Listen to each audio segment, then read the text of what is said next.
Good morning सबको, जय मसीह की। आइए हम लोग आज का वचन देखते हैं और वचन पढ़ते हैं हम लोग। भजन संहिता 141 का वचन 3। भजन संहिता 141 का 3 इस प्रकार कहता है, हे यहोवा मेरे मुंह पर पहरा बिठा, मेरे होठों की रखवाली कर। वचन 3 कहता है कि हे यहोवा मेरे मुंह पर पहरा बिठा, मेरे होठों की रखवाली कर। वचन 4 देखते हैं, मेरा मन किसी बुरी बात की ओर फिरने ना दे, मैं अनर्थकारी पुरुषों के संग दुष्ट कामों में ना लगूं और मैं उनके स्वादिष्ट भोजन वस्तुओं में से कुछ भी ना खाऊं। तो यहाँ वचन 3 इस प्रकार कहता है कि हे यहोवा मेरे मुंह पर पहरा बिठा और मेरे होठों के द्वार की रखवाली कर। दो बातें यहाँ पे।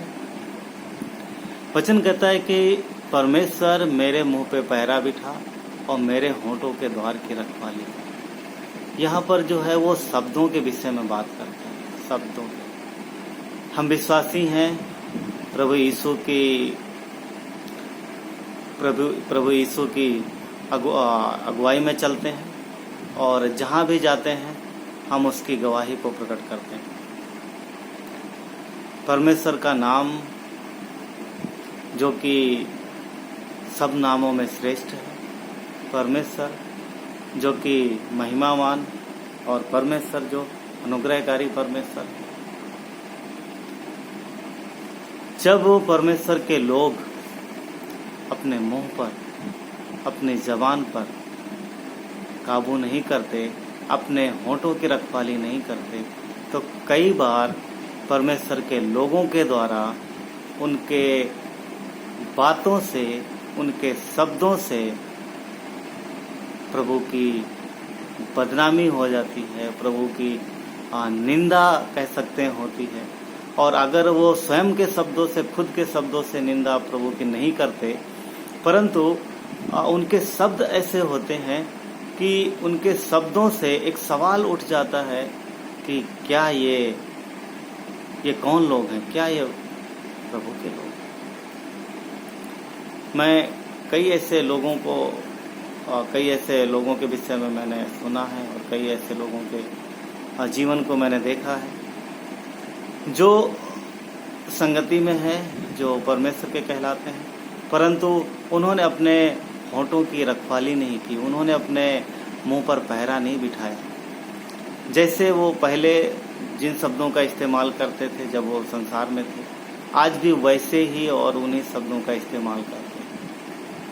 तो उनके शब्द जो है वो परमेश्वर के लोगों के जीवन, जो कि बदला हुआ जीवन, उस हिसाब से नहीं है।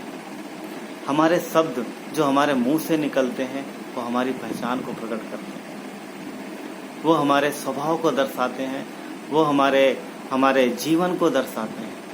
तो हम जब परमेश्वर में हैं तो हमें अपने शब्दों को जांचना है, अपने शब्दों पर कंट्रोल करना है और अनुग्रह के साथ बात करना है। कई बार हम लोग अनुग्रह नहीं देते, कई बार सामने वाले व्यक्ति को अनुग्रह चाहिए, वो तो संसार में है, वो संसार की जैसी बातें करें, परंतु हम यीशु के हैं और हम यीशु को जानते हैं, हम उसके प्रेम को जानते हैं। तो जैसा कि प्रभु यीशु ने कहा कि प्रेम के बदले प्रेम दो, और अगर कोई तुमसे कड़क शब्दों में भी बात करे तो हमें नम्रता के साथ पेश आना। पर जब अगर मसीह लोग सीखते नहीं, रिसीव नहीं करते हैं, परमेश्वर की इच्छा पर वो फोकस नहीं करते हैं, वचन को गहराई से नहीं समझते हैं, संगति में जाते हैं पर उतना ध्यान से नहीं वचनों को सुनते हैं, संदेश को उतना ध्यान से नहीं सुनते भी हैं तो उसे अपने जीवन में लागू नहीं करते। तो कई बार इन सब कारणों की वजह से वो जान नहीं पाते हैं कि अब उनके शब्द जो हैं वो प्रभु में किस तरीके के होने चाहिए, क्योंकि शब्द बहुत पावरफुल होते हैं। शब्द किसी के अंदर जीवन को उत्साहित कर सकते हैं। शब्द किसी के अंदर अगर उसका जीवन निराश है तो उसको वापस से एनर्जी दे सकते हैं। शब्द किसी को अगर कोई व्यक्ति टूटा हुआ है तो उसको उसके जीवन में एक आनंद भर सकते हैं। प्रोत्साहन के शब्द, अनुग्रह के शब्द। पर शब्द यदि हर्ट करने वाले हैं, शब्द यदि निराशा देने वाले, तो किसी के जीवन को नष्ट भी कर सकते हैं या निराश कर सकते हैं। तो शब्द, हमें शब्दों पे कंट्रोल करना है और शब्दों को ध्यान से बोलना है। अपने होंठों के द्वार पर पहरा लगाना है। जैसा कि हम लोगों ने देखा, भजनकार कहता है कि हे यहोवा, मेरे मुंह पर जो है वो कहता पहरा बिठा और मेरे होंठों के द्वार की रखवाली कर। परमेश्वर, तो भजनकार ऐसा कहता है। क्या हर विश्वासी को यह प्रार्थना नहीं करनी चाहिए कि प्रभु मेरे मुंह से जो शब्द निकले, मेरे मुंह से जो वर्ड निकले, मेरे मुंह से जो बातें निकले, उसमें आपकी खुशबू हो, उसमें आपकी झलक हो प्रभु। जब मेरा मुंह खुले तो उसमें से अनुग्रह के शब्द निकले जो दूसरे के जीवन को बिल्डअप करें, दूसरे के जीवन को प्रोत्साहित करें, ना कि निराश करें। किसी भी प्रकार की विश्वासी होने के नाते हमें अपने शब्दों को जांचना है कि हमारे शब्द किस तरीके के निकलते हैं। बहुत सारे लोग हैं जो कि इस चीज़ पे ध्यान नहीं देते और कई बार भावनाओं में आकर के और इमोशन में आकर के उनके शब्द जो हैं वो कठोर होते हैं और वो शब्द अच्छे नहीं होते। इफिसियों के 4 अध्याय में देखोगे, इफिसियों के 4 अध्याय वचन 29 में इस प्रकार लिखा है कि कोई गंदी बात तुम्हारे मुंह से ना निकले। कोई गंदी बात, कोई भी किसी भी प्रकार की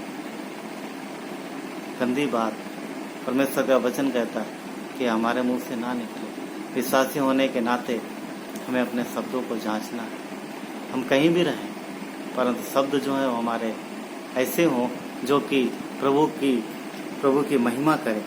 कहता है कि कोई भी गंदी बात तुम्हारे मुंह से ना निकले, पर आवश्यकता के अनुसार वही निकले जो उन्नति के लिए उत्तम हो, ताकि उससे सुनने वालों पर अनुग्रह हो। क्या हो? सुनने वालों पर अनुग्रह हो। तो जो शब्द हम बोलते हैं, हमारे शब्द दूसरे के जीवन को प्रोत्साहन दें, दूसरे के जीवन को आनंदित करें और उस व्यक्ति के जीवन को, जिससे हम बात कर रहे हैं, उस व्यक्ति के जीवन को प्रभु में और बढ़ाएं। ये कितनी अच्छी बात है। परमेश्वर का वचन जो हमें सिखाता है, मार्गदर्शन देता है, हर एक चीज में हमें बताता है, सिखाता है। तो आज हमें निर्णय ले सकते हैं कि प्रभु में जो कि हम हैं, अब हमारे मुंह से कोई भी ऐसी बात, कोई भी ऐसा शब्द नहीं निकलेगा जो किसी को निराश करे या फिर प्रभु की महिमा के योग्य वो शब्द ना हो। हमारे मुंह से प्रेम के, अनुग्रह के शब्द निकलने चाहिए। परमेश्वर की यही इच्छा है। तो आज के सुबह में इन वचनों के द्वारा परमेश्वर आपको आशीष दे और प्रभु आपको अनुग्रह दे और आप अपने शब्दों को अनुग्रह के शब्द बना सको जो दूसरों के जीवन को बिल्डअप करे। आमीन, आमीन।